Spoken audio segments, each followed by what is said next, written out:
गोदा ते नर्मदा हा कार्यक्रम आहे। पुण्यश्लोक अहिल्यादेवी होळकर ज्यांनी अखिल हिंदुस्थानामध्ये हिंदूंच्या देवस्थानाचं पुनरुज्जीवन केलं, घाटांचं पुनरुज्जीवन केलं। त्यांची 300वी शताब्दी चाललेली आहे। त्या शताब्दीच्या निमित्ताने महाराष्ट्र शासनाने आमच्या जलसंपदा विभागाच्या माध्यमातून एक अतिशय सुंदर असा हा कार्यक्रम या ठिकाणी गोदा ते नर्मदा अशा पद्धतीचा आयोजित केला आहे। या कार्यक्रमाच्या माध्यमातून एकीकडे आपलं जे काही आपल्या नद्यांचं महत्त्व आहे ते महत्त्व आपण विशद करणार आहोत। जलसंधारणाच्या संदर्भात आणि पाण्याच्या महत्त्वाच्या संदर्भात आपण त्या ठिकाणी लोकजागरण करणार आहोत आणि या संपूर्ण व्यवस्थेला आपल्या संस्कृतीमध्ये अध्यात्माशी जोडलं गेलेलं आहे आणि म्हणूनच आपल्या पिढ्यानपिढ्या आपण निसर्गाची पूजा केलेली आहे। तोच भाव पुन्हा जागृत करण्याचा प्रयत्न या माध्यमातून केला जातो आहे।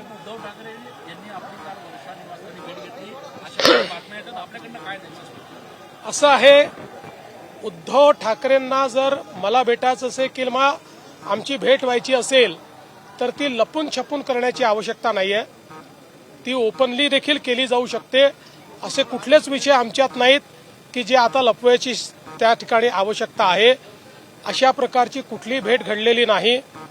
काही लोक जाणीवपूर्वक चुकीच्या पद्धतीनं खोट्या बातम्या देतात। या खोटारड्या हँडल्सवर त्या ठिकाणी नोटीस बजावली जाईल।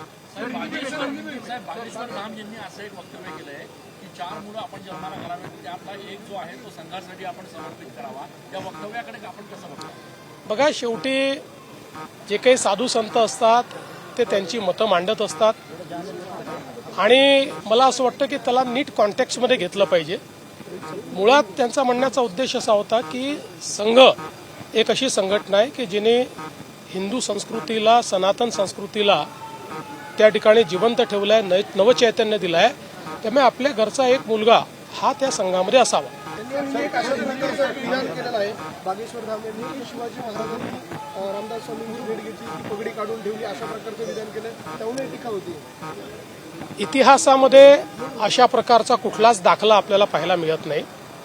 मुळात आपल्याला माहिती आहे की जे काही महापुरुष असतात त्या महापुरुषांबद्दल अनेक लोककथा तयार होतात।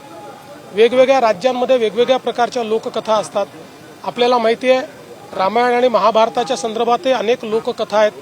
त्या सगळ्याच इतिहासावर किंवा त्या ठिकाणी परिस्थितीवर अवलंबून अशा पद्धतीच्या त्या ठिकाणी तयार होत असतात किंवा झालेल्या आहेत।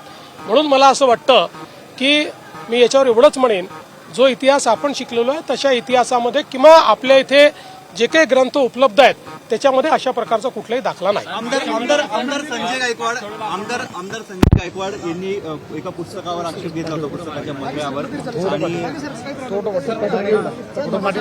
प्रकाशकाला थेट त्यांनी शिवीगाळ दिली।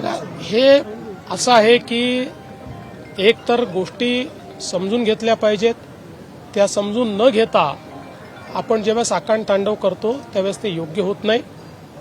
छत्रपती शिवाजी महाराजांच्या बद्दल प्रत्येकाच्या मनात आदर आहे। आता हे पुस्तक छापूनही 40 वर्ष झाली आहे।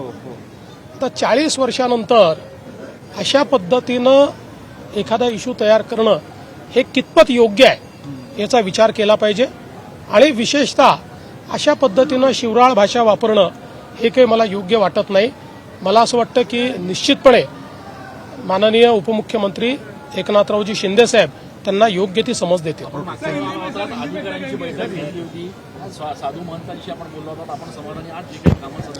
कामं चांगले चाललेले आहेत, अजून त्याला गती देण्याची गरज आहे। आता पुढेही अजून आमच्या खूप बैठका होणार आहेत।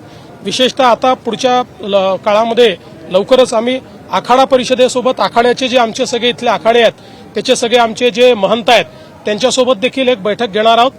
आतापर्यंत काम समाधानकारक आहे, पण एकूणच कालावधी पाहता त्याला अधिक गती कशी देता येईल हा आम्ही प्रयत्न करतो। एबीपी माझा, उघडा डोळे बघा नीट।